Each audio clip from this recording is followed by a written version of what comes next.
Oh iya boleh. Berarti tandanya mau ngerti ya? Iya enggak? Pokoknya gini aja deh kalau supaya enggak ini ya.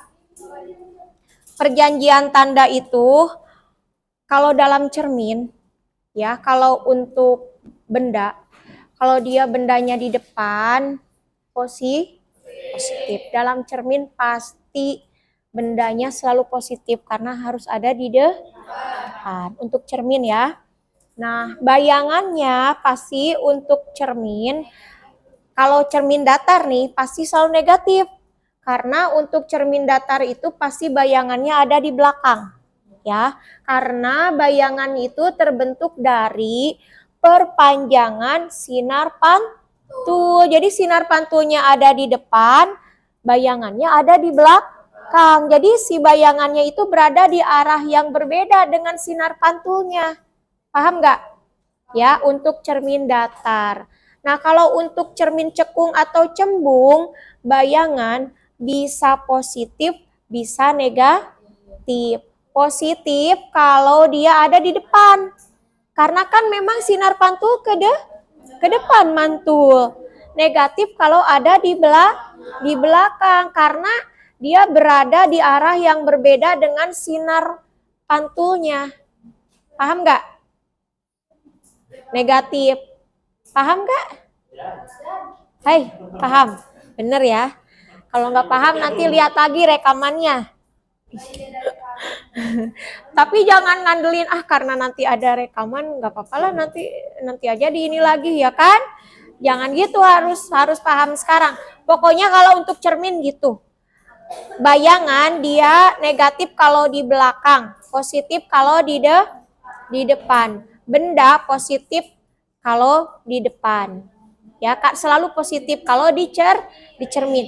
Kalau di lensa ya, bendanya itu positif ya di depan, tapi dia bisa juga nanti kalau di belakang. Kalau untuk lensa, misalnya lensanya ada berapa, misalnya ada susunan lensa lebih dari satu.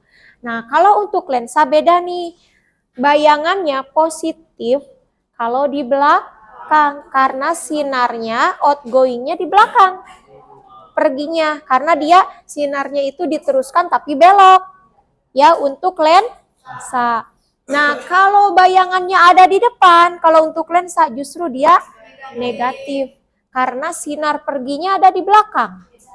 Ya enggak berbeda. Paham ya? Oke. Nah, selanjutnya. Nah, ini dia. Ini yang akan kita pakai. Jadi kita lagi berada di dalam step akan menurunkan persamaan yang selama ini kita suka pakai. Yang mana coba? Yang suka dipakai di geometrik optical geometri. Persamaan yang mana? 1/F sama dengan 1/S ditambah 1/S aksen. Nah, ini kita sedang dalam rangka mau menuju ke situ. Kita ingin dari mana sih persamaan cermin ya, pada lensa itu persamaan pembentukan bayangan pada cermin ataupun pada lensa. Nah, tapi sebelumnya kita akan melihat dulu ini perjanjian. Nah, kalian bisa buktikan sendiri dengan kalkulatornya bahwa sin theta itu besarnya akan sama dengan theta. Tangen theta juga akan sama dengan sin theta, akan sama dengan theta. Kalau untuk small angle atau yang sangat kecil, angelnya bukan ini ya, bukan ada kalau buat orang Sunda mah yang suka dipakai tidur, apa namanya? Kalau orang Sunda ada yang tahu bahasa angel. Bantal tuh orang Sunda ya. Bantal. Jadi orang Sunda mah ada sebutan bantal tuh angel, tahu nggak? Iya, angel gitu kan. Iya, kalau orang Jawa mah susah. Saya kan orang Sunda, kan suka dibilang kalau di rumah ayah angel tuh bantal, tapi saya suka bilang angel. Paham nggak? Kayak gitu. Ya, padahal ini bantal. Nah, ini Oh, ini sudut ya. Jadi kalau untuk sudut-sudut kecil kalian bisa lihat tuh. Theta 0,01 dalam radian. Sudutnya dalam radian bukan derajat ya. 0,01 rad gitu ya. Itu besarnya sinnya pasti 0,01, tangannya juga 0,01. Kalian boleh dibuktikan ya di kalkulatornya. Nah, sampai yang teraman itu sampai berapa radian ya? Sampai ini nih. Sampai 0,3 inian ya. Kalau udah kesananya itu udah semakin berbeda ya ininya. Nah, sampai ini batas aman. Nah, ini akan kita pakai untuk kita menurunkan persamaan yang selalu kita gunakan di dalam menentukan jarak bayangan dari cermin ataupun lensa. Nah, ini dia, kalian harus paham, kalian harus bisa gambar ini nanti kalau ada soal. Ya. Gampang kok, gampang kan, ini mah cuma pemantulan. Ya enggak? Itu kan pemantulan ya. Nah. Ada S aksen. Ini terjadi pada plane mirror atau cermin datar. Nah, kalau pada cermin datar tidak ada perbesaran ya, karena tinggi benda sama dengan tinggi bayangan. Terus jarak benda juga sama dengan jarak bayangan ya. Tapi kalau untuk bayangannya pakai negatif ya, karena dia berada di belakang atau berlawanan dengan sinar pantulnya ya untuk bayangannya. Contoh ini ya. Nah, ini tadi yang kita perdebatkan ya, concave mirror adalah cermin cekung.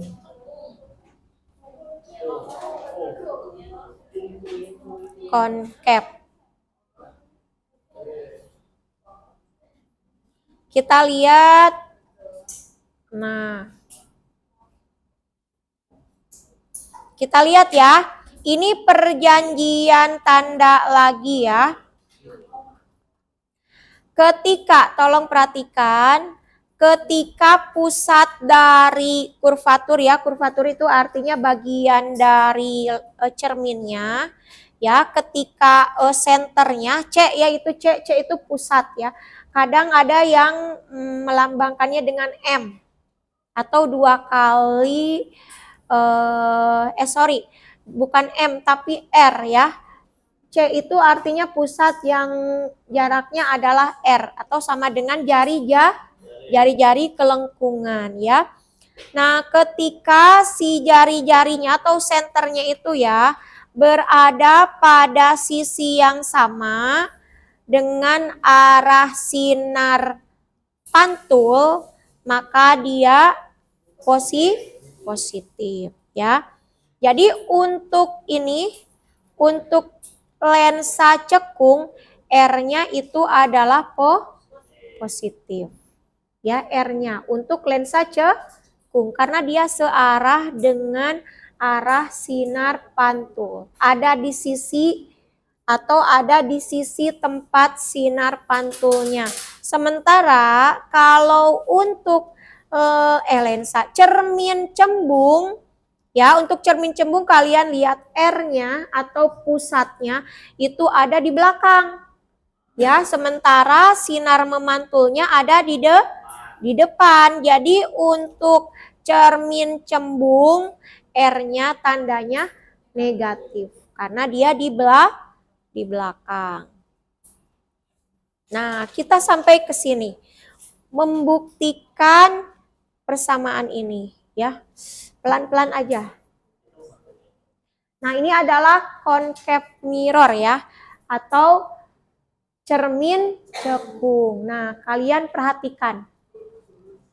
Ada objek ya, ada objek yang letaknya adalah S dari cermin yang berwarna biru. Ya, bisa lihat yang warna biru bulat, objek titik. Nah, kita akan buat pemantulannya. Jadi sinar datang. Nah, sinar datangnya kan ke sana ya. Yang itu tuh. Yang di atas ya, yang PB. PB itu adalah arah sinar datang. Kan tadi sumber cahaya itu dari objek. Dari titik yang biru. Nah, dia datang ya sinarnya di titik B. Nah, kemudian itu ada garis normalnya ya. Garis normalnya itu R yang nyambungnya ke C, ke pusat ya. Nah, pantulannya itu yang BP merah, BP pink. Pantulannya paham ya? Nah, itu baru satu sinar pantul. Yang satu lagi, yang ini, yang PV di bawah. Nah, dia akan kembali lagi, dibalikin ke sana. Nah, bertemulah di titik P yang warna pink. Ya, jadi bayangannya ada di titik P yang berwarna pink. Paham nggak? Ya, itu bayangannya adalah yang warna pink. Nah, sehingga di sini kalian bisa lihat ada alfa. Alfa itu adalah sudut yang dibentuk dari ini nih, aksis ya, dengan sinar datang. Alfa yang dibentuk dari sinar datang dengan sumbu dari itunya, apa tuh? Cermin. Paham nggak? Alfanya dipahamin dulu ya. Sudut yang terbentuk dari sinar datang dengan sumbu si cerminnya yang datar. Nah, kemudian ada lagi beta. Kalau beta itu sudut dari sinar pantul dengan sumbu yang di bawah itu adalah beta. Nah, terus ada lagi ini si, Anda lihat ya, si itu. Nah, kalau si itu adalah sudut dari R atau yang kita sebut, boleh disebut garis normal ya kalau di cermin datar. Nah, ini sudut dari R atau dari jari-jari terhadap sumbu itu adalah psi.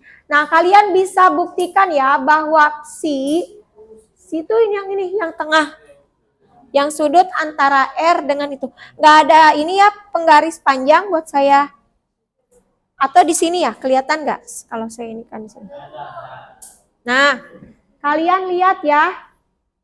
Alfa, kelihatan? Ini adalah sudut antara sinar datang dengan sumbu. Nah, sumbu ini ya, sumbu dari cerminnya.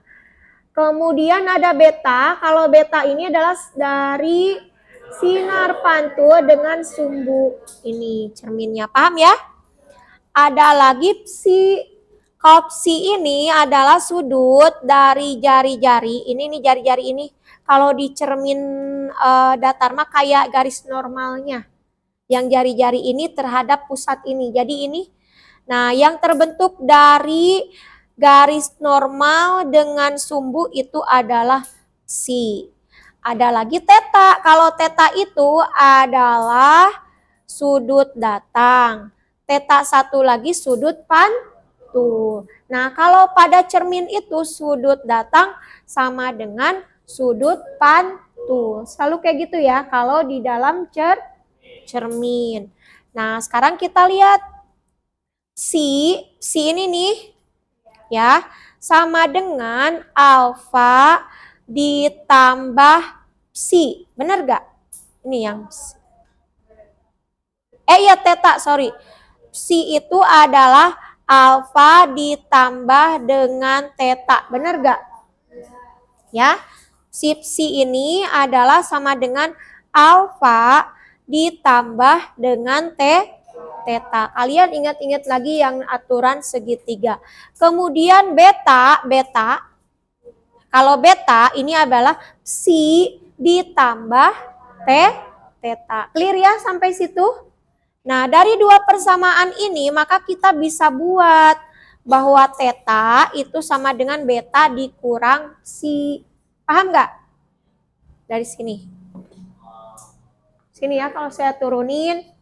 Tadi psi sama dengan alfa ditambah teta. Terus beta sama dengan Si ditambah theta. Ini kan ada theta, ini ada theta. Jadi theta sama dengan theta gitu kan?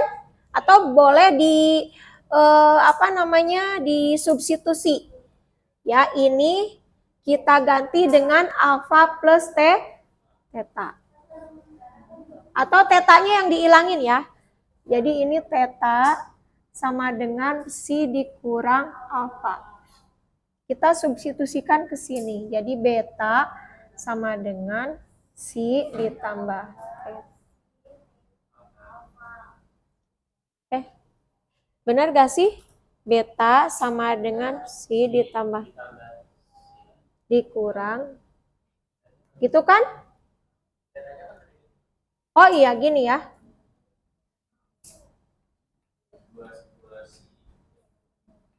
Gini ya. Nah, jadi beta sama dengan 2si min A. Oh, jadi ini mah harusnya yang disubstitusikannya jangan ini. Jadi harusnya apa yang disubstitusikannya? Yang hilang apa? Alfa ya? Alfa. Alfanya yang disubstitusikan. Alfa kan? Jadi harusnya gini. Alfa sama dengan si min theta gitu kan? Kita substitusikan ke kan itu nggak ada alfanya. Yang apanya? Hah? Theta. Gimana? Beta. Oh iya, gini ya. Sama dengan si ditambah tetanya yang diinikan ya.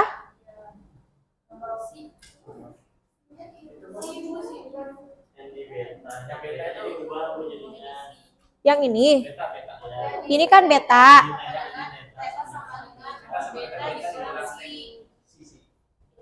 Oh, ini. Oh iya benar. Jadi dari sini ya, theta sama dengan, jadi ini ditukar gitu kan, gitu doang ya. Nah, iya benar. Nah, terus sekarang baru kita diinikan. Nah, si sama dengan alfa ditambah ini. Beta dikurang si. Nah, selanjutnya alfa ditambah beta, ya kan?